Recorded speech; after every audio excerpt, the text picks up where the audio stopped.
Oh dear. Okay, well, I don't Abigail, think she's here anymore. she was here for a few She minutes. was, yeah. I think she may be in Boston. She has a new child, and so she's being very responsible in her approach to education. So we're happy to have her. So those Great. are our students. They're a very, very good class. And I think we'll move right on to our guest tonight. And I'd like to introduce our guest, whom you all know as Mr. Alvin Valentine, class of 72, gifted scientist, software developer, and Lincoln University roommate of Gil Scott-Heron. After earning his BA in theoretical physics at Lincoln University in 72, studying under Dr. Herman Branson, whom he regards as the greatest 20th century scientist, Mr. Valentine continued his education at Drexel University, where he was awarded a second undergraduate degree in theoretical and quantum physics and a dual degree in electrical engineering. He entered the corporate world, worked for Kodak and Exxon, and became an award-winning scientist with many inventions. After building his own consulting business, Mr. Valentine went on to give back, including the creation of an HBCU Research Institute, HRI, currently in Congress as the Beacon Act, HR 5107. His presentation to the class this week will not be about science, but rather the gift of creative writing. While at Lincoln, he roomed with a great American writer, Gil Scott-Heron, and was a firsthand witness to his craft and would influence his iconic lyrics. Mr. Valentine argues that Gil Scott-Heron's most creative period was in McCrary Hall around 1970. So welcome, Mr. Valentine. Thank you so much for joining us tonight. Oh, We are all ears. Well, thank you so much for having me, Dr. Button and Carol. And again, I want to express my appreciation for all the work that you've put into this Lion Speak event. It is real work. I've done events like this, and it takes some effort. And thanks to class of 72 for representing, and much love to the current students of my beloved university, Lincoln University. So I'm using a flip chart tonight, and I was saying earlier to some of the early arrivals that if I inadvertently tip it over, then I'm going to improvise. So let's hope this goes well. So I want to talk a little bit, and forgive me, I have to flip this over.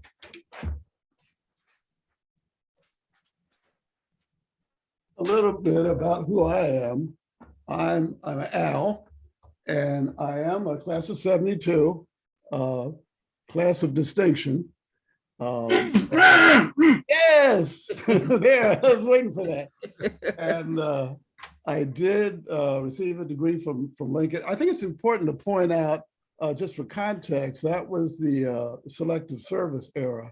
So you had to be in a formal program as opposed to a self-directed program, because if you were a self-directed program, it was subject to an ad hoc review, and you could find yourself carrying a rifle in the jungle by the end of the week. So Lincoln actually had a formal program with Drexel where you could take courses there in addition to or to supplement your coursework at Lincoln. And if you took enough courses, you could also get a degree from Drexel, which I did. I got a double E degree from Drexel as well. And I always like to point out that I'm a full believer in lifetime learning. So beyond the academic credentials, I actually have professional certifications. I'm certified as what's known as a Scrum Master. And I think one of your speakers later in the year will be Dr. Beverly, who I think started out as a criminal justice major and ended up being essentially a software developer. So where you start out isn't necessarily where you end up. Where you end up. And I think there are some people nodding their head. I can certainly cite some people that I knew who ended up, and in fact, if I could digress quickly, we're having our 50-year anniversary of our class of 72. And many people ended up doing things very different from what I thought they might have done. So keep your options open to whatever life puts in front of you. I was originally a scientist, and I created science, and then I sold science. One of my proudest contributions to Lincoln University is I created the Media Center, what is now WWLU, and was originally WLIU, and it is the longest running licensed radio station on any HBCU. And don't let anybody from Howard tell you otherwise, okay? You let them know Lincoln Pride, 68 was the, when we stood up WLIU. And we had real talent, not just a quiet storm. We had talent that's now in the Rock and Roll Hall of Fame. Thank you. So, little plug for WLIU and the Media Center. I had the great privilege of studying under Dr. Herman Branson, who discovered the basic structure of human protein. Just a little thing like that, no big deal, right? Just the basic structure of human protein. And if you see the spiky COVID illustration that you see on your screen 100 times a day, that's otherwise known as the Branson helix. People refer to it as the Branson helix. He called it the alpha helix, named after his beloved fraternity. And that was just his opening act. He went on to do some other things. 3 Nobel Prizes were awarded for his discovery. None went to Dr. Branson. So that's another discussion we could have in a separate line and speak. But I resided at Lincoln. Most of my entire time there was in McCrary Hall.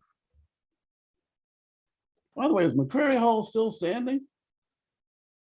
Yes. Yeah. It is? Yes, it's a toy store now.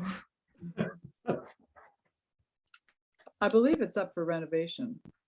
It was slated to be demolished, but I think now. That's what I thought, yeah. Yeah, they're going to restore it. Oh, many fond memories of McCrary Hall. So, Yes. but what I wanted to talk to tonight was about Gil Scott Heron. Gil Scott Heron asked me to call him Spider. So I will refer to him, you'll hear me refer to Spider in much of the rest of this presentation. And between 68 and 70 is the time that we were roommates. And it was on and off because Spider had gigs that he would play, and he would disappear for a couple of weeks and then come back. So if he had a gig with Buddy Miles, for example, he would go do that and come back 2 weeks later. So, but roughly 68 to 70 were the times that we actually roomed together in McCrary Hall.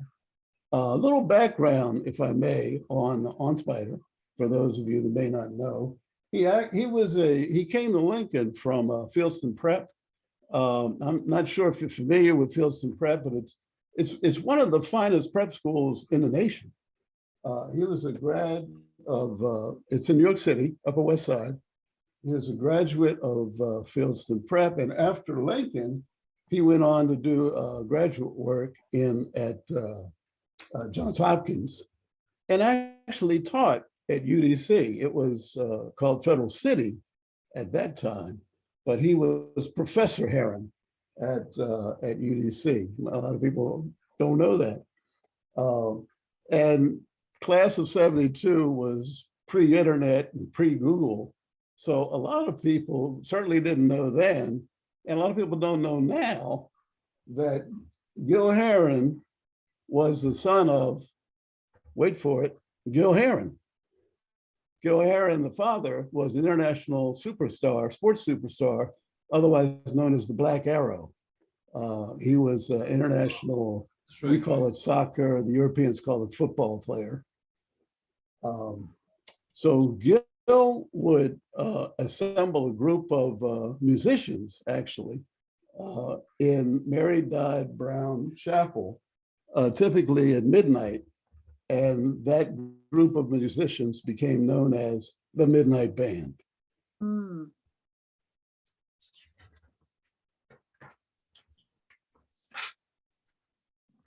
But before I talk more about Spider, I want to bring in another great author, and I'll tell you why in a second. I want to talk about Agatha Christie. And are the students, do you know Agatha Christie? Kind of wave or, okay. Agatha Christie is the best-selling novelist of all time. She wrote, I think there's something like 1 billion copies of her book that have been published over her lifetime, since she started writing. And the stories resonate so strongly that there's a movie that just came out called Death of the Nile, starring Gal Gadot, that's based on an Agatha Christie story. So these stories are timeless. She wrote Murder on the Orient Express during a downtime and a travel delay, a train trip she took that got delayed because of bad weather. And during that time where they had a layover, she wrote Murder on the Orient Express. So her creative, someone said they were studying creative writing, her approach to writing was to listen, capture what she heard, and then create. Listen, capture, and create. And she actually used interesting, Agatha Christie, back in the Elizabethan days, they didn't teach girls to read and write. So she actually was not formally taught to read and write. Here's the greatest novelist of all time, was never taught to read and write. So she would capture her ideas on something called a gramophone. So she would speak into this gramophone and someone would transcribe her thoughts into a print document. Oh my And as kind of a, I don't know whether you can see it here, as kind of a footnote, here's a quiz for everyone participating. Do you know who owns the rights to the Agatha Christie library, Agatha Christie material? Do you know who owns that right, the rights to that? Does anyone know? No. You might be surprised. It's Bob Johnson. Bob Johnson, probably best known for being originally the financier behind BET, owns the entire Agatha Christie catalog. In fact, if you'll see, like on PBS, at the end, you'll see the credits will say RLJ, Robert L. Johnson. Kind of a fun fact there. Now, why do I bring up Agatha Christie? Okay. The reason I bring up Agatha Christie because Spider used the creative process of listening, capturing what he heard, and then creating a story out of those experiences. So let's talk a little bit about that. Whoops, go on.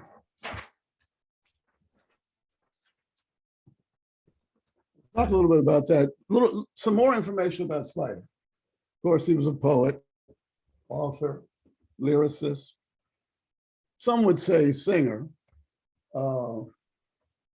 Interesting story, and some of my classmates may want to chime in on this, that we used to have a talent show in Mary Di, and I remember distinctly Spider giving his first performance, and they threw stuff at him. So the path to greatness is not always an easy one. So here is someone in Rock and Roll Hall of Fame who, at Lincoln University, his first performance, they threw things at him, chased him off stage. He's going on to be awarded 2 Grammy Awards one in 2012, another in 2014. And in 2021, he was nominated, inducted into the Rock and Roll Hall of Fame. So I think he's done pretty well considering his rough start. Little known fact about Spider is a fellow by the name of Clive Davis, who's in the Grammy Hall of Fame, who had represented some artists you might have heard of, like Aretha, like Whitney. His very first artist that he signed when he created his breakaway label called Arista was Gil Scott-Heron. Richard Pryor, when he hosted Saturday Night Live, requested Gil Scott-Heron to be the musical guest. There's kind of a funny story to that because Spider's bandmate was Brian Jackson, Stick Jackson.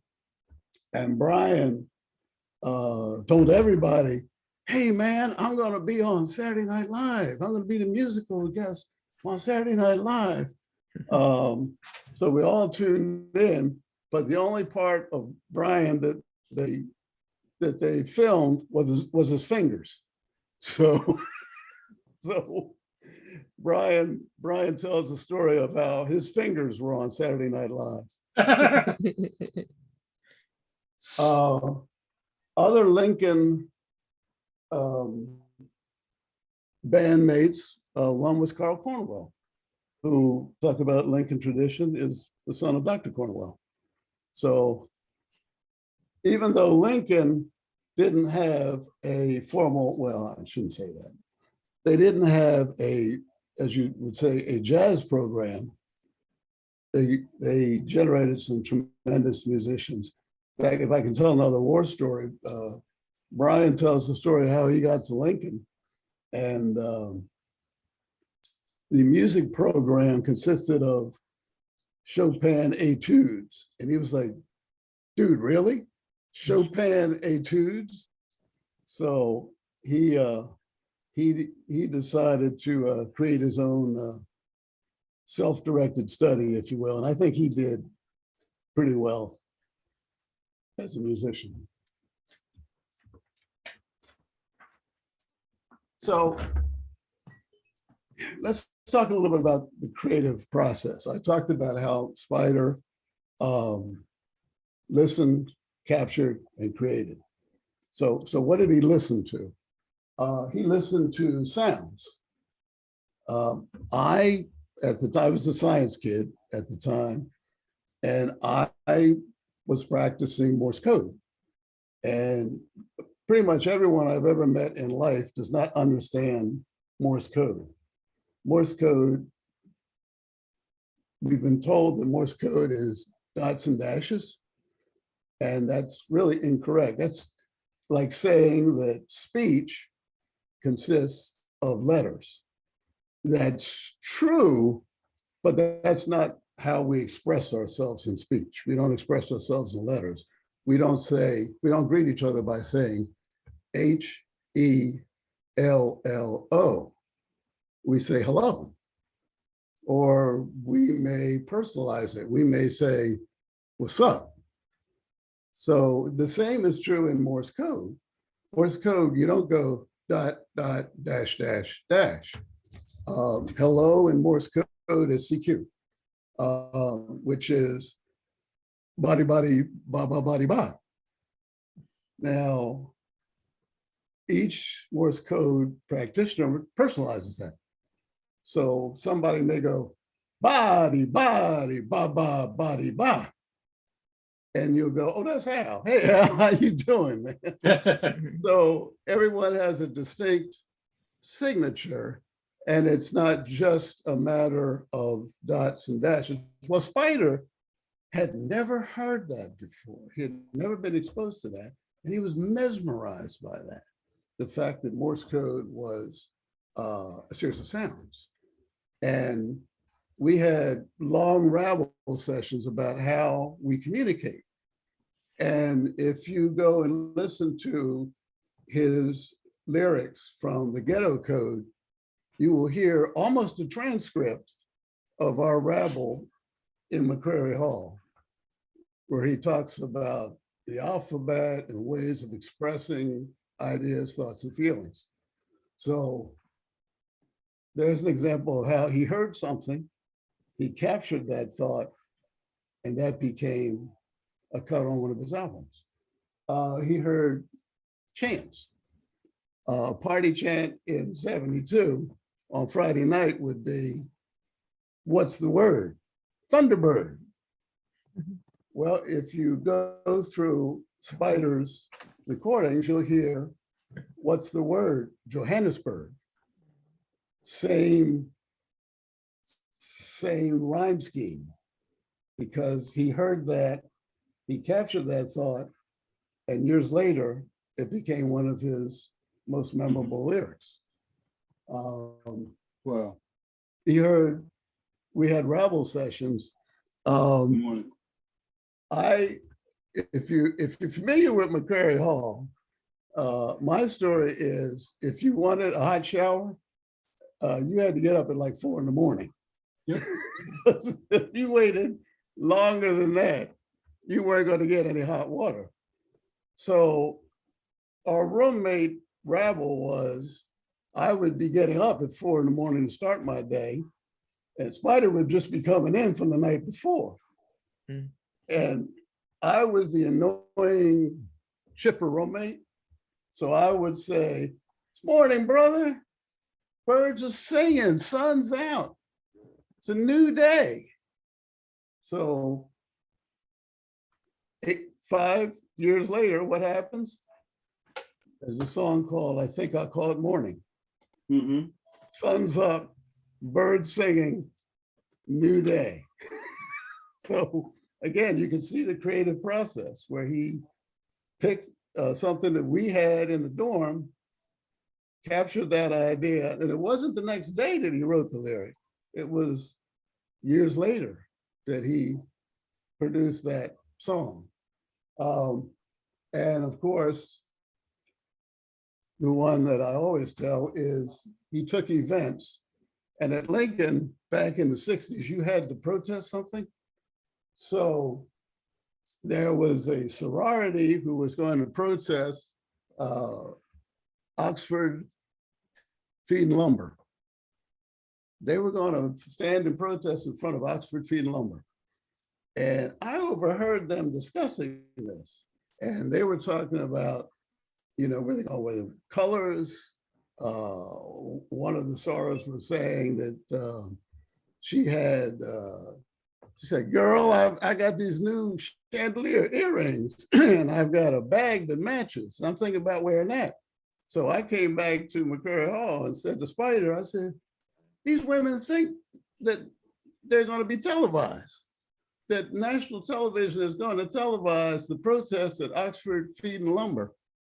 And of course, Spider said, the revolution will not be televised. And then, as they say, the rest is history. Mm-hmm. But the concept of that came from the protest of Oxford Feed and Lumber. So again, it's the creative process of capture and then create.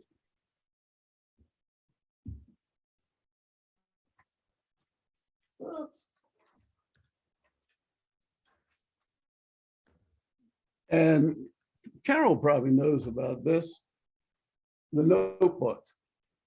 Spider had this huge notebook where he had all of his ideas. I suspect for years he had captured ideas in this notebook. By the way, interestingly, Agatha Christie was famous for her notebook. She had a notebook where she had captured ideas for years. And that would be the source of inspiration for the various characters and the various plots that would end up in their work. So 3 basic concepts: listen. And Spider was a tremendous listener. He would often sit in a corner and just listen.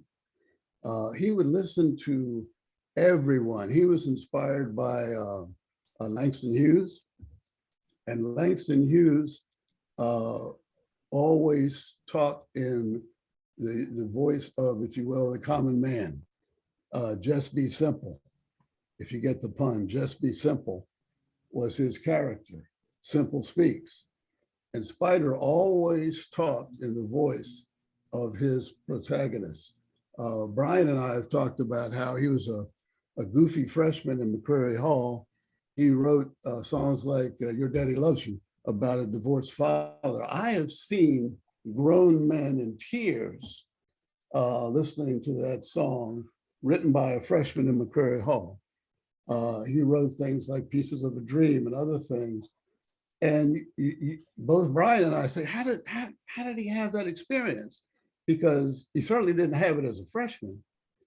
He had it by listening to people other than himself. One of the stories I like to tell is we used to have a deli, a little sandwich shop called Sissy's. And Sissy's was the go-to place after hours for sandwiches. And what a lot of people don't realize is that Spider wouldn't go to Sissy's during working hours. He would go when she was closing up, and he would help her clean the glasses and set up for the next day. And he would just listen to her tell stories of all the patrons and all the things that she had experienced. And I'm sure there's a character somewhere in one of his novels that is Miss Sissy.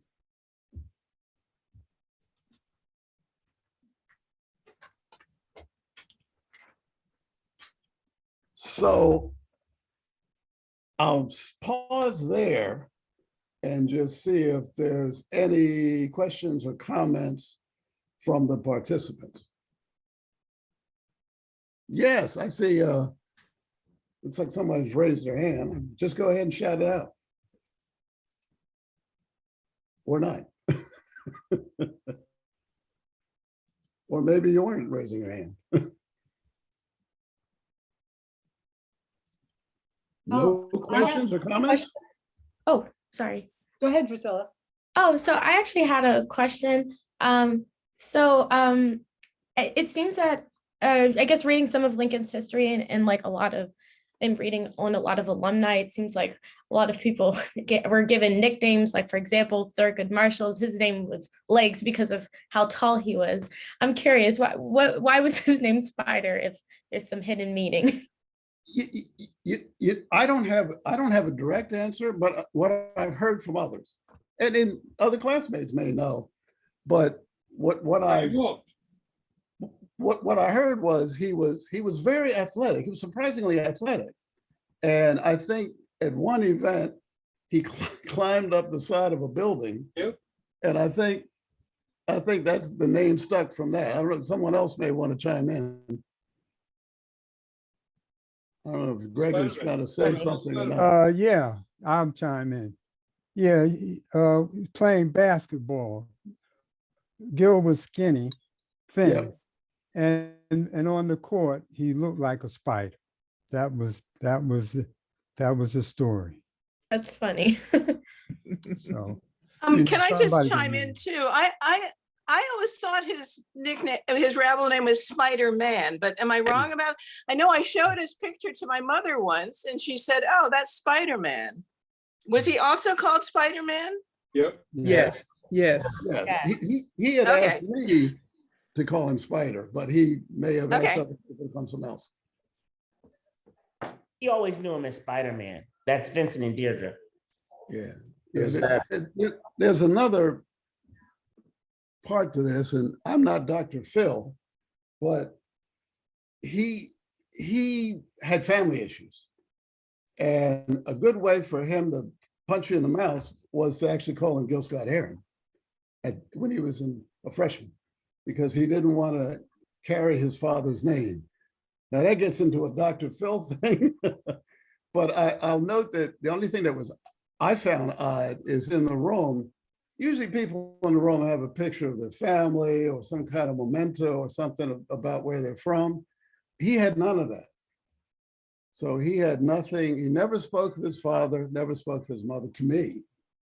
Maybe to others he did, but he did not want to be addressed by his name. I have a question about the radio station. Yes. When you started that, was he part of that? I may have missed some of the things you said about the starting of that radio station. Well, the long answer is we had no funding. So the radio station became an organic event. And in retrospect, I've talked to people like Greg Morrison and others, Deli Spencer. It was just amazing how people rallied around it and made it happen. A long way of answering your question is talent just appeared. I mean, I didn't even know we had as much talent as we did at Lake University. Brian appeared and Spider appeared. And to the point about Spider, he was like the Pied Piper. So he would attract musicians to him.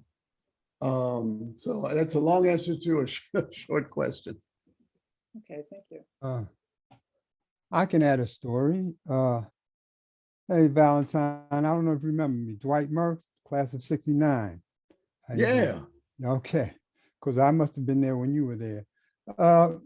Well, at the time, I was a conscientious objector during the Vietnam era.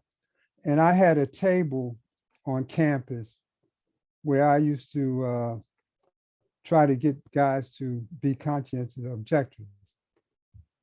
Gil came to me once at the table and he asked me, now remember, we're 19, 18, so you guys got to remember, we're young men now, 18, 19, 20. He asked me, why did I oppose the Vietnam War? What I'm trying to get at for you guys is that Lincoln had a tradition of some radicalism, and Gil sort of developed that there while he was at Lincoln. He was also critical of fraternities, and he was critical of sort of the partying nature of Black schools. I mean, I'm just putting it out there because he, you know, it's in his writings, but he was at that time. So, anyway, I just want to mention about how his consciousness grew at Lincoln. Yeah, well, yes, absolutely. He was, my expression was an intellectual sponge. Yes. He listened to any and everyone, high and low. And sometimes he did dumb stuff.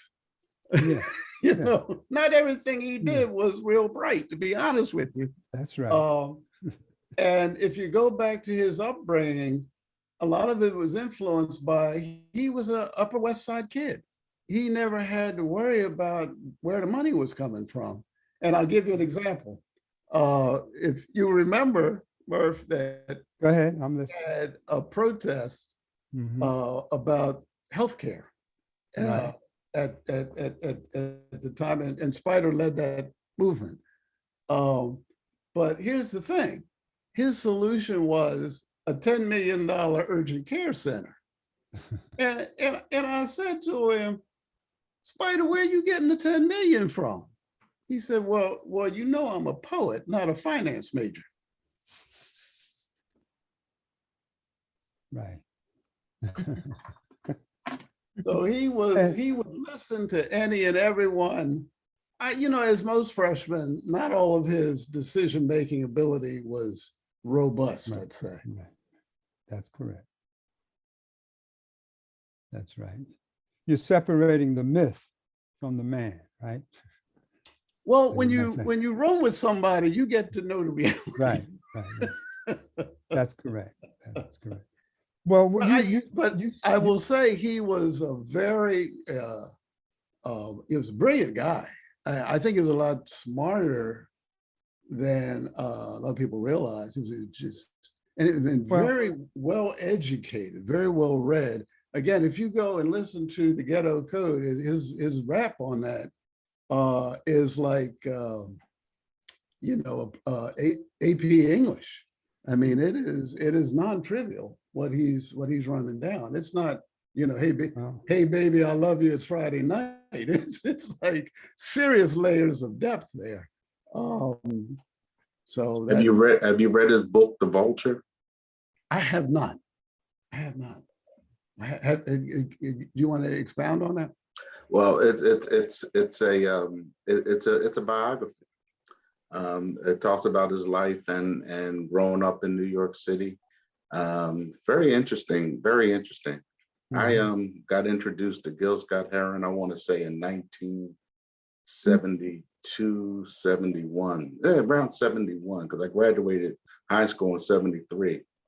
I didn't know he went to Lincoln at the time, but I considered myself somewhat of a radical when I was in high school, and I was listening to The Revolution Will Not Be Televised and those types of things, and actually took his album to school one day and played it for my class. It was just a revelation. I've been following him ever since.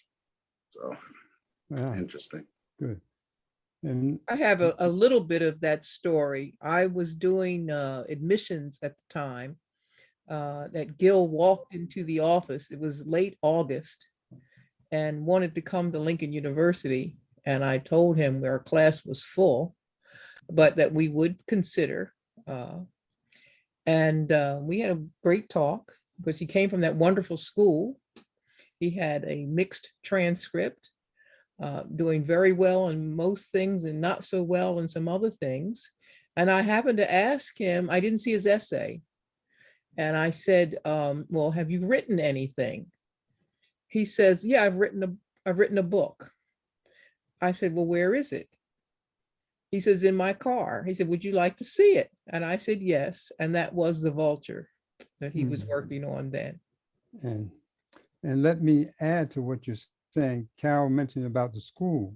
Well, I'm from the New York area, and the point I made, he went to DeWitt Clinton High School, but he transferred, or somebody got him into a very prestigious high school in the Bronx called Fieldston, because they noticed his talent. I think he went there for 1 year. And I met some people who knew him, and one guy I met said he was nasty to him. This is one of his fellow students. Now this, so he had, so people noticed his talent in high school. And that's how he got into, you guys can Google it, Fieldston High School, a very exclusive private high school in the Bronx. So he had talent. And he didn't want to be prep school Scotty when he got to Lincoln, because Lincoln was a rough and tumble environment. You wouldn't want to be prep school Scotty when he got there. So he actually took on a persona. He would take on the persona of his protagonist so well that many people thought that was indeed him. It's I say it's like the guy that plays the gangster on the Netflix show that you think is really a gangster in real life. But he only went to Fieldston 1 year. He went, I think he had most of his years was spent at DeWitt Clinton. I just Cynthia, you were trying to say something? I didn't mean to cut you off. Cynthia, or no? I saw your box light up. Maybe not. Sorry. Oh, one more thing I might add. He was influenced by, at Lincoln, we had the last poets come to campus. And he was very influenced by them. If you guys, you pick up any of those last poet albums, you can get some idea where he got The Revolution Will Not Be Televised from. Because he has the last poets have a title of album called Niggas Are Scared of Revolution. So a lot of that type of poetry he got from that era. what I realized, in fact, just relatively recently from talking to creative writers, is creative writers are not reporters. So they don't see an event and report the event. They see an event and use that as an inspiration along with other influences. So to your point, he's influenced by the last poets, he's influenced by the rabble at Randall Hall, he's influenced multiple influences. And they may take 5, 8, 10 years to become a character.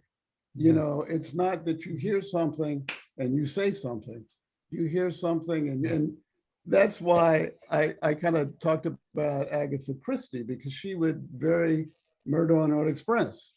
She wrote years after a travel delay inspired that concept in her life. Oh, one more thing I might add since you talk. For example, he wrote the book, wrote the song, What's the Word, Johannesburg? Well, that's has a Lincoln root because he certainly met a lot of Africans in Lincoln. We had South Africans and people from Rhodesia, which is now called Zimbabwe. So once again, I'm telling you that his consciousness was raised at Lincoln University. Without a doubt, without a doubt. What's the word, Johannesburg? We also mentioned, I don't know whether you were on when we said that rhyme. Oh, you said that, okay. No, I'm saying the rhyme comes from a party chant. Right. What's the word? Thunderbird. Right. So there are multiple influences. There you go. You're gonna come up. At that time, again, we did have a large African population students, and Gil hung out with a lot of them, including a group that supported the Southwest African country liberation movement called Frelimo. And he will be with those guys all the time. And I think to Vince's point, Spiders sought out people different from himself. So he wasn't exposed to African liberationists in Upper West Side New York. So it would make sense, for the person I knew, that he would seek them out on campus. That's why we became great friends, because I was a science kid. He didn't know any science kids, no one doing Morse code in the dorm. So that was his fascination. So he wouldn't just look for people that were like him. He would look for people who were different from him. I wanted to speak to Light's point. I'm a fellow New Yorker, and the time that we're talking about was very conscious raising. We had so many things going on in the city. So if you just saw the thing by Questlove about the music festival, they were going on all the time. And we would have people like the Last Poets. In fact, I saw the Last Poets so much that I was tired of seeing the Last Poets, okay? But we had the Voices of East Harlem. We had people on every corner talking about things. We had the Black Muslims talking to us. So there was something, you were inundated with those kinds of messages. So that would influence you and in almost everything you did. I'm not sure if you know, but one of the Black poets actually went to Lincoln. Last Poets. Last Poets, yeah. Actually went to Lincoln. He attended Lincoln. And Gil may have met him at Lincoln, at some type of event at Lincoln. Yeah. You know, you talk about Questlove, Summer of Soul. The subtitle to that movie, which I think was being nominated for a SAG award, the subtitle is The Revolution That Was Not Televised. Yeah. So people are still resonating with a rap that came out of McCrary Hall in 1970. Yeah, he actually played that, doing that.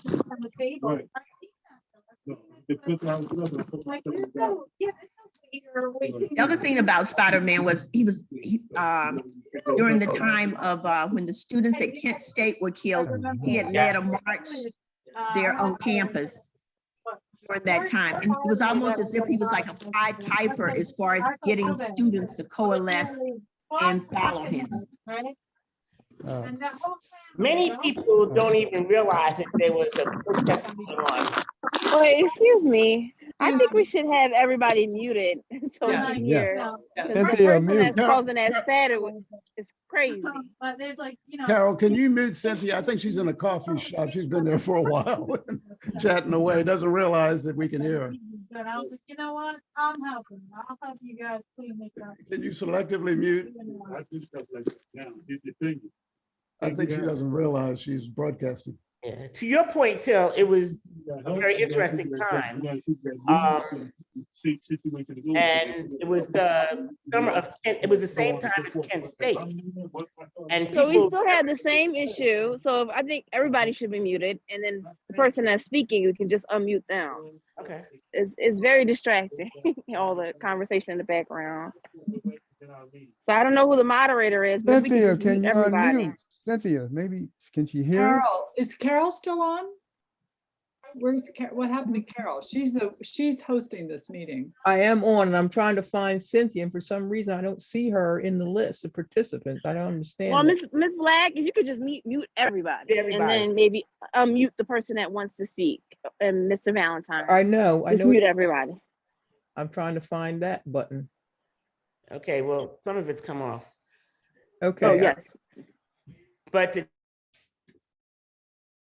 Unmute yourself. at that point, at that time, the big thing was, 4 dead in Ohio at Kent State. But there was a shooting at Jackson State that was not very well publicized, okay? So what they did was they had a moratorium. Well, remember, we had the moratorium on classes, and we tried to get all the Blacks. We didn't have internet, and we didn't have a whole lot of stuff, but we tried to do a communications amongst all the Black schools. And it was pretty much organized by the SGA, and we had a militia there, and they were training, and it was a very interesting time. Yeah, that's for sure. In fact, after that march, remember they ended up closing Yes. school year early, and we all went home early. And some people were glad they didn't have to take their finals. Yeah. Except for the seniors were extremely upset because they were ready to graduate and they needed all that information. But Exactly. they're on campus right now. They gathered all the students in one building and told us at 9 o'clock in the morning, we needed to be off campus by 12 o'clock. Because they really could not protect us. The campus is still open, but it's not as open as it was when we were there. So you could come on campus anywhere, and we had people driving up and down the road with shotguns and stuff like that. So they cleared out the campus very quickly. It was a week before we graduated. I mean, before we closed, and they told us to come back the next week to get our stuff. Well, Carol, I'll just go through my last slide and then I'll leave it. Sorry, open no, it's okay for you to take from there. But for the students and others, if you want to do further study beyond Spider, Brian Jackson, Stick Jackson, his brilliant bandmate, is still touring, by the way. In fact, I talked to Brian a couple months ago, and he was saying, oh man, I'm retired. I'm tired of being on the road and all that. And I'm moving to Portland and I'm gonna raise my kids. Well, he just announced his tour dates in London. So, so the retirement didn't last long, but I encourage you to listen to some good music by Brian Jackson. Brian, they call him Stick because he taught himself how to play flute. He wanted to play flute on a particular track, and he just decided he was going to teach himself. So, just an absolute brilliant musician. I used to say that God spoke through him. I just don't know how else to explain how he did what he did. Charles Saunders and Carol, you know Charles Saunders. Charlie Saunders was a classmate of yours, I believe. Yes, absolutely. My class. for the creative writing people, Charles Saunders created a genre of Black fantasy cartoons that he called, I think he called it Sword and Soul. So he created a sci-fi genre, fantasy genre of cartoons that he developed over his lifetime. Herman Branson, we talked about, discovered the basic structure of human protein. If you look at the COVID meme, that's the Branson helix. Reverend Floyd Flake was my advisor on the radio station. If folks in New York may be familiar with the name, he went on to create a mega church in Queens, which became quite well known. And of course, Agatha Christie, the world's greatest novelist. If you're, in my opinion, if you're studying creative writing, I would spend some time finding out the creative process of Dame Agatha. And with that, I'll finish my formal presentation, and I'm open to any questions that may come from the participants. Al, can you tell us a little bit about your science background? How did you get so interested in science? It's sort of unusual. Well, I kind of backed into it, to be honest with you. I was a repairman. Yeah, I grew up in, well, you were familiar with my hometown of Westchester, Pennsylvania. Yes. And Westchester had a, cut me off if I get too long here, but Westchester was a town, the business sector was founded by Quakers. And the unique thing about Quakers is that they would hire Black men in skilled positions. So because of that, Westchester had a thriving Black middle class because you had people working in the mill who were skilled workers. So as a result of that, people acquired things. And I became the guy who fixed all the things that they acquired. So I fixed televisions and, cars and whatever you had, I was the go-to guy. And I actually had planned to be a repair guy the rest of my life. I was happy doing that. But I got to Lincoln and they exposed me to a whole different world that I didn't know existed. And the rest, as they say, is history. Mm.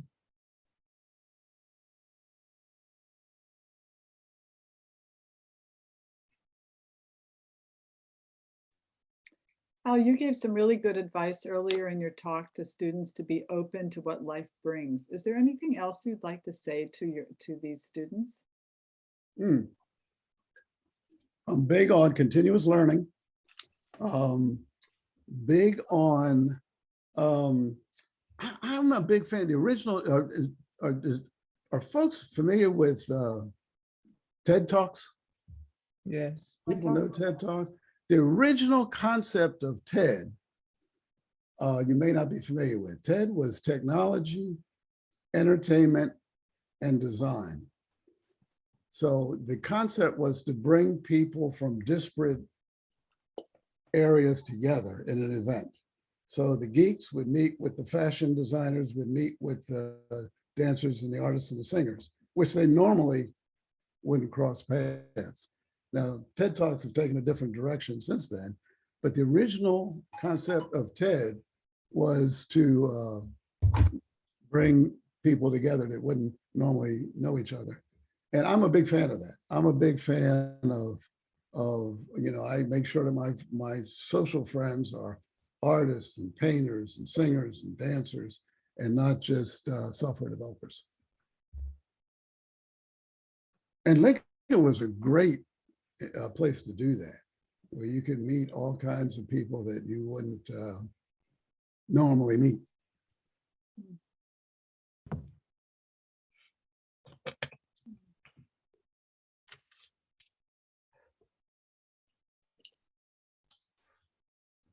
Al, did you take creative writing while you were at Lincoln?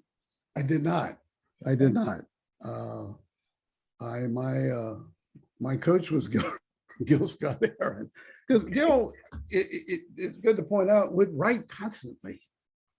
He would sit in a kind of the corner of the room and just write and write and write until he distilled. He'd work on a sentence, I think, for years.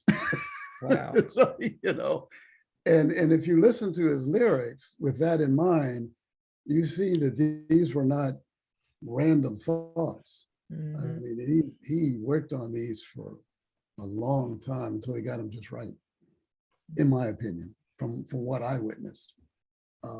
He was very much into the craft of writing.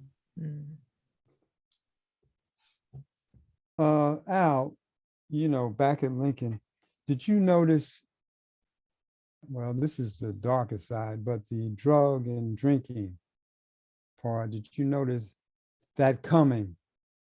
No, actually, I have a strong opinion about it because I think I lost a friend because someone relatively recently said, "Oh, I read the autobiography, well, not the autobiography. I read a biography of Gil Scott-Heron talking about his drug use, this, that, and the other." I said, "Well, then you didn't know the man I knew. You knew a very different person because people may be surprised. I never saw, and I talked to Brian about this. I never saw Spider drink a glass of wine. He was very much into health food. He ate a lot better than I did. I will tell you that. I wasn't part of his life, in the 90s when he got into the drug experience. But short answer is no, I didn't see that. Brian will say straight up, and all the time he was with him, he never saw that. But what would fool you, what would give you a head fake, is he would write to these characters like Pieces of a Man or The Bottle so strongly that you would say he had to have had a firsthand experience with these things.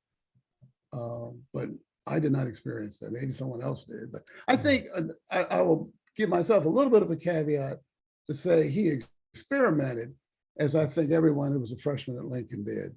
But I didn't see him into drugs as he did later on in his life, which consumed him, unfortunately. As I understand it, I didn't know him then. Hey, Al, I have a question. Sure. I was wondering, you mentioned Dr. Branson. Yes. Very few people know about his accomplishments. Correct. And what happened was, I've got a cousin who's a journalist. His name is Garland Thompson. And for many years, he was editor of U.S. Black Engineer magazine. And he's still on the selection committee for the awards. And he wrote a book about the people he's met. It's called Unheralded but Unbowed: Black Scientists and Engineers That Have Changed the World. And I read it, and he mentioned Dr. Branson, and I was surprised. I had no idea about what Dr. Branson had accomplished. Yes. Why don't other people at Lincoln know that? Well, to your point, he would when he was president, I contend that Professor Harrison teaching biology never mentioned it. So somebody should have. Why, again, I'm not Dr. Phil. He was a very humble man. He was not a chest beater. And I don't know that he touted his own horn, if you will. Certainly didn't in my experience. I will tell you some other things about him. Not only did he discover the basic structure of human protein, but if you look at work being done at MIT today with artificial intelligence and supercomputers, they are examining the alpha helix, right? The Branson helix. And you have to remember, when he envisioned this helical structure, he did that in his mind. There was no supercomputers. that was all him envisioning that was the structure of the proteins of human beings. I'll tell you one other story, if I may.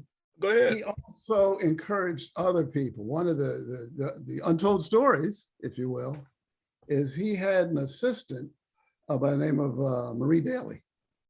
Marie Daly went on to be the first Black woman to get a PhD in chemistry. But Marie Daly, research with her was on the effects of cholesterol in the body. So that led to the development of a drug called statins. And some of us, Dr. Pearson may know a little bit about this, some of us have a familiarity with statins, and you young ones will if you haven't already. Yeah. But Marie Daly was a Black woman who had struggled because of the culture to find research. He took her under his wing, and the two of them developed research that led to the effect of cholesterol on the body. Just one of many stories that have to do with Dr. Branson. Dr. Branson, so he helped develop this whole thing that we talk about today with vitamin C. He worked on vitamin C with Linus Pauling. Yeah, and when I was at Lincoln, Linus Pauling was like a god. And we did a lot of research based on what Dr. Branson had already done. Right. Absolutely. Yeah, it's thank you for pointing that out. He had a deep, I call it the golden era of science at Lincoln. He had, because he was a scientist, had a deep bench. He had Sabrina Christensen, he had Ted Burkhardt, should have won the Nobel Prize in theoretical physics. I mean, I read the work of the person who won the Nobel Prize, and it was nowhere near the quality of the work of Ted Burkhardt. And the students at that time, you talk about unheralded professors, you had students. My classmate was Dr. Tony Bass. Tony Bass and his brilliant wife, Frida, I had the pleasure of knowing both of them, were into solar energy and climate change 50 years ago. Yeah. And Tony went to build a company, Bass Energy, that built and sold solar energy. So it was what I call the golden age of science at Lincoln University. And there was Joanna, there was Lasana Kamau, there were others that were inspired and taught well and went on to do good things. Yes. Oh, by the way, Reverend Floyd Flake, yes, he went on to become a congressman up in New York, yes, on Long Island. Yes. I think he may still be in Congress. No, he after his time in Congress, he created a mega church in Queens. I think he's retired from the ministry. If you can retire from the ministry. Carol, can you retire from the ministry? Yes, some denominations do have a mandatory retirement for ministers, but most will go into an emeritus status, and they're always ministers.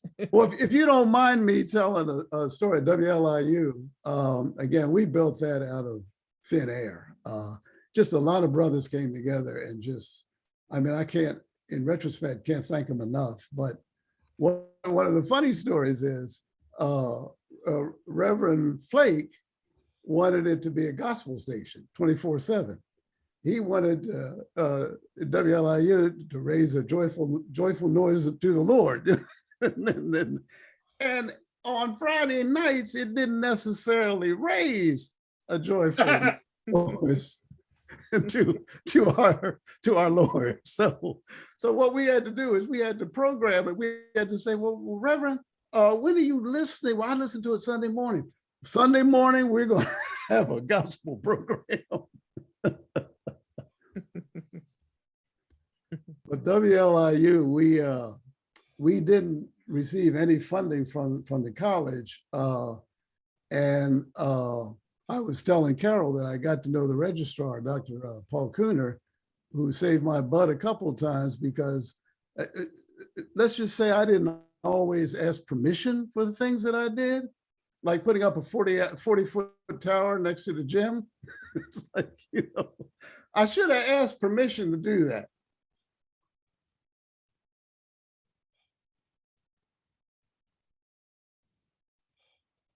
No one objected, I guess. I want to go back to the, I asked a question in the chat. Is the double helix of Watson and Crick the same thing as the Branson helix? Well, I think you just answered your own question. It's certainly inspired by,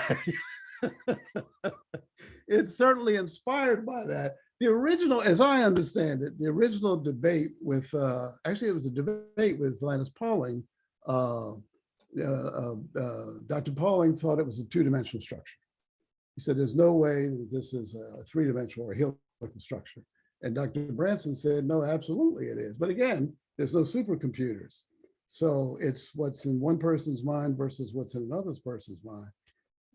As it turned out, the three-dimensional representation, the helical structure, was the viable one, which I would say that Dr. Pauling took credit for, and received not one but 2 Nobel Prizes. And the Brits, Watson and Crick. See, there's a lot. This gets into the politics of the Nobel, and I don't want to go off into that tangent. But sometimes the Brits discover what the Americans already knew. So the Brits discovered the helical structure that the Americans already knew and were awarded the Nobel Prize. But that goes to the Ted Burkhardt story. Is had Ted, in my opinion, had Ted Burkhardt been at Cornell, he would have been awarded the Nobel. Mm-hmm. So there is a political aspect of the Nobel Committee. There's no question about that. Sorry, I got long-winded. Did that answer the question? Okay, yeah, I could read up on that. Yeah, thanks. I have a question about Dr. Branson. Did I understand you to say that you studied with him? And the part of that question is, did he teach while he was at Lincoln, or was this later in graduate school you studied with him? So I would say, and thank you for that clarification. Branson was president at the time I was there. He was actually a person on campus before he became president, if that makes any sense. Oh. Now, I would say that Branson as president was a quote unquote teacher. Oh, okay. He loved teaching. And my goodness, you'd welcome him walking into your classroom anytime. So was he a faculty member? No, he was president. But did he teach? Yeah, absolutely. Did he hire Burkhardt, Sabrinas, McCrary? I think we had 6 physics professors. We had McCrary, Burkhardt,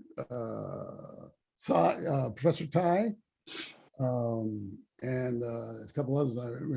We had like a one-to-one relationship between students and professors. So long answer to a short question.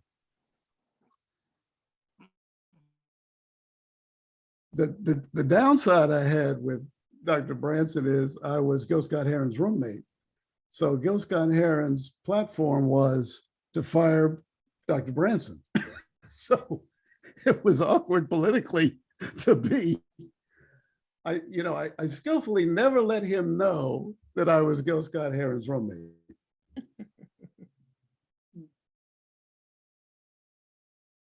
Sound like me.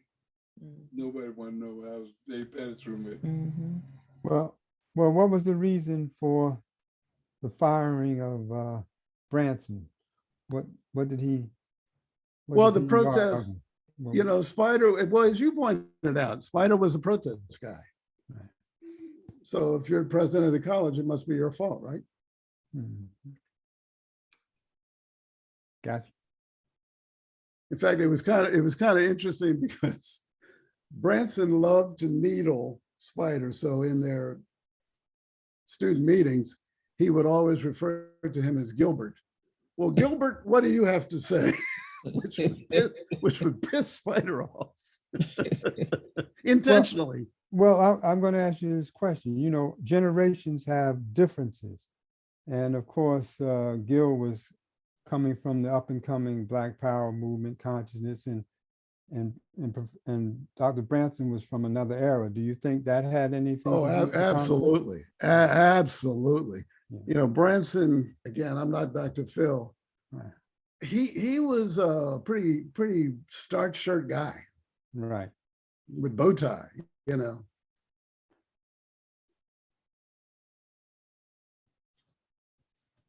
He also followed a very popular president, Dr. Walkman. Styles are very different. And I think it took the faculty, was challenging for the faculty to accept Dr. Branson. He was a brilliant man. I had the honor of speaking with him several times, and he told me about Linus Pauling. And he said, Carol, you know, I should have gotten that Nobel. I was promised a Nobel. That's what he told me. But he said something happened in the back door, in the back room, and he did not receive it. Yeah, I would also, and I don't know if I want to put this on the recording, but I've told Carol this, that I was sworn to secrecy, but I ran the computer center. And one of the major functions of the computer center was payroll. So, I mean, the short answer is Lincoln didn't have no money. So much like my family, people argued over money. Mm-hmm. So as they say, you know, the crown is heavy on the one who wears it. So if you're president of a college with no money, you sometimes have to tell people no. Mm-hmm. Yeah, I would like to jump in here because of course, I wasn't there when Branson was there, but my parents were, and you know, I knew of all the tension between the faculty and Branson. And then when I became the archivist, and I saw, you know, what was going on financially, and I really, you know, I was like, oh yes, of course he did what he had to. There was, you know, they didn't have money. The one thing that I remember people complaining about was that he basically, was it that everybody that didn't have tenure was basically fired and then told they would be rehired if they had money. It was something like that. And of course, this is like already almost 20 years ago that I was reading this, and people thought that was terrible. But honestly, when I realized the situation he's in, what option did he really have? If he didn't have money, he didn't have money. So, Right. but it's so interesting to me now to hear about the, you know, the brilliant scientist that he was, because I knew he was a scientist, but I never knew, you know, any of what we're hearing tonight. It's just fascinating to me. So thank you very much. And you know, he created an organization that represented HBCUs to the White House. He was an advisor to Nixon and Ford. You know, it's you know, I'm obviously a fan of his, but it's almost like he was respected everywhere but on campus. Right. Right. That's interesting what you said about the Nobel Prize. I'm thinking how much racism had to do with that. Yeah. No question. That no would question. be interesting to know. Yes. You know, if we could do the research on it, you know, Mm-hmm. because and who were the people giving out the prize at the time? Oh, no question. I go one step farther. I dread February because it's Black History Month when they talk about the scientists. But if you look at 100% of the scientists, you go Gladys West, Val Thomas, you know, you go right on down the list, you know, Bob Carruthers, they all worked in one place, NASA. Why is that? Because NASA was the only place that would hire Black folk. Bob Carruthers put a telescope on the moon. Think about that for a second. He put a telescope on the moon and it's still working, but he couldn't get a job. Gosh.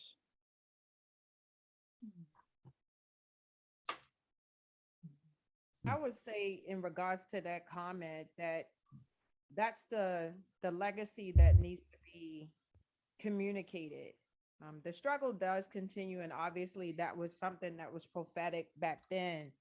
But as you discuss and learn more intricate details about those persons who have walked the grounds of Lincoln University, so many things are uncovered. The segregation, the racism that Dr. Branson endured at the time. Even when I was growing up, I knew I wanted to be a doctor. Part of me coming to Lincoln University, I majored in biology pre-med. I worked at the local hospital. I did my intern. So I was determined to get there. And some of the things that people don't know, Dr. Branson actually was a cousin of one of my closest and dearest friends. And I learned that while I attended Lincoln University.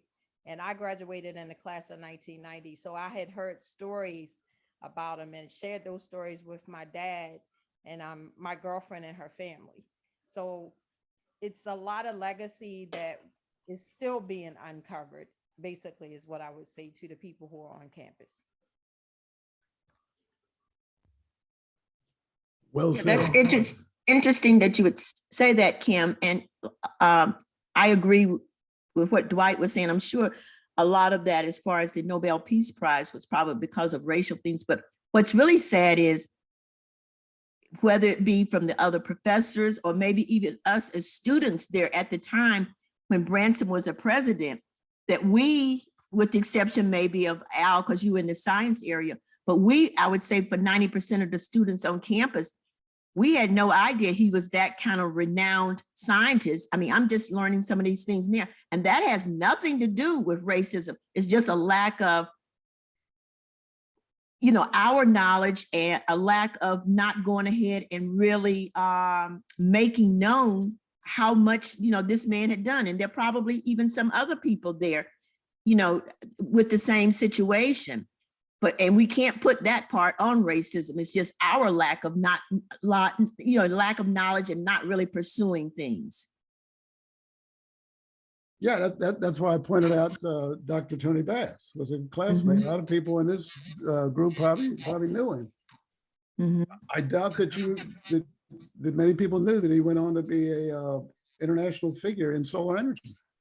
Right. Well, sometimes at Lincoln, there's the crabs in the barrel working. No, you didn't. Yes, I'll go there. Yeah, I'll go there. Right. And so it was, the disrespect even amongst ourselves was Well, I think unfortunate. Part of it, but I think the other part, and I've worked with a lot of HBCUs. I've tried to create a research institute for scientists from HBCUs. And one of the systemic problems is HBCUs are largely, they're driven by, they're part of some religion. A lot of them are Southern Baptists, who founded a college. They're overwhelmingly liberal arts. So a lot of people don't invest the time and energy in knowing what's happening in the sciences. That's a good point. For example, I was at Lincoln, I sat in on a class, and a lot of students, you know what the most popular major is now? Criminal justice. That's the most popular major. Well, I don't want to speak for her, but I happen to know, I had the pleasure of meeting Dr. Tanisha Beverly, and she speaks to how she started out. I believe she started out as a criminal justice major. I don't know if she's on the call. And she had no idea that there was this thing called software development. She is now a software development researcher at Google. But she said, had I known that that was a thing, I may still have been in criminal justice, but I may have pursued this other thing if I knew it existed. And that's not to be snarky, but a lot of times liberal arts colleges just don't know that there are other career paths that are available.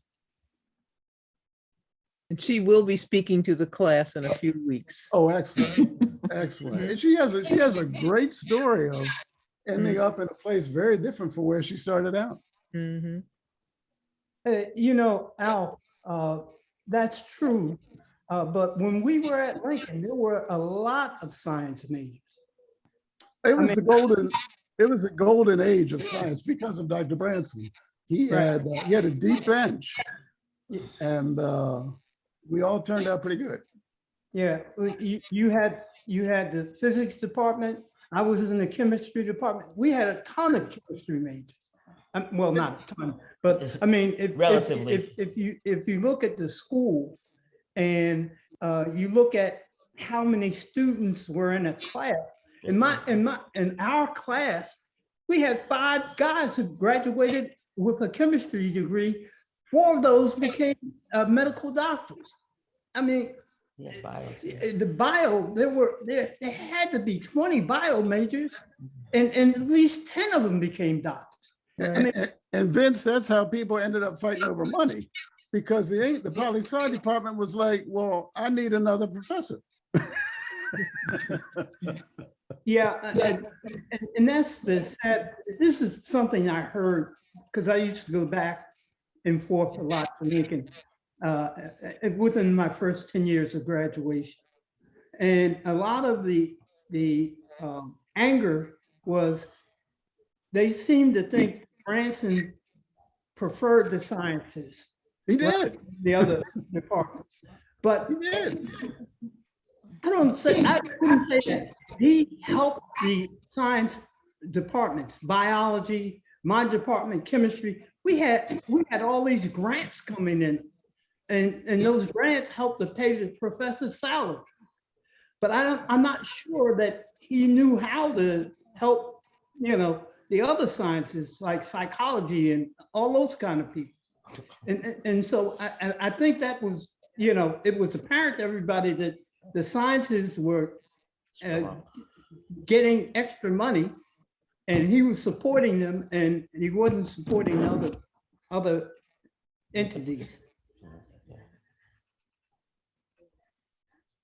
Could I ask a question going back to Dr. Branson's departure? Were you implying that the students were very much behind the politics that led to the turnover in faculty and even his presence? Yeah. Mm-hmm. But I'm a little confused about the departure. He was there for like 15 years. Uh-huh. So I don't know the later part of the story. Okay. But the protest was to remove him, but it was not successful. Okay. He had a long time. I think he probably was one of the most longest tenured presidents at Lincoln. Lincoln was a tough place. Yet and I want to say this respectfully, but I've been involved in some of the work I do with the administration of HBCUs, and they're challenging environments. Lincoln was a tough place to run. Mm-hmm. Yeah. I think one of the reasons that Walkman left was because of that. He went to Temple and he just flourished. I mean, Temple just had, he got Coach Cheney and built up the athletic program to historic proportions. And he brought Ted Burkhardt over from Lincoln, and et cetera, et cetera. But, as a friend of mine it likes to say, money is a great deodorant. Well, one of the reasons, can you hear me? Oh, one of the reasons Walkman left, remember, it was the 60s. And that when Martin Luther King died, it was a lot of anger on campus. And he even writes about it in his book. Some of the students in 1968, when Martin Luther King died, some of the students vented some of their anger on him.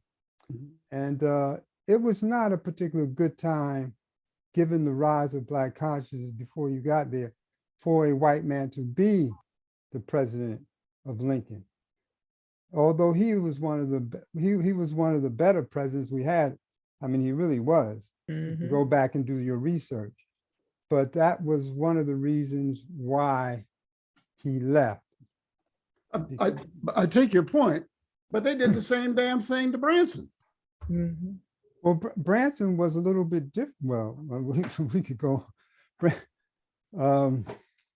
for example, in his book, do you know who invited Walkman to come to Lincoln? Ralph Bunch and Thurgood Marshall. They were the ones who invited him to come to Lincoln. And he brought in people who were active. He brought in a lot of scholarly Black people.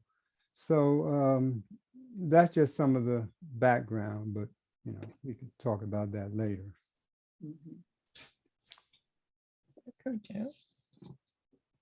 Well, I think we're about ready to close. You've been very generous with your thoughts and your time, and this has been a Very great discussion. Thank you so much Thank for you. coming. Thank you. Thank you. And Al. thank you all for Thank you. being such a great participating audience. Thank Amen. you. And Bill, I remember you. I got to remember you guys' faces. Good seeing you guys. And Yes. Pete and Wayne. It's great seeing everyone. Thank you so much. Thank Right. you. Particularly the class of 72. I was going to do a right. shout out to the class of 1972. 72, That's our right. professionals. Yay. Yes, They're our in the house. congratulations to you. This is your year. Yes, That's Your right. year. yes. Yeah. Thank you. Thank you. Thank you. Take care. All right. All right. We'll see you next week. Bye. Here.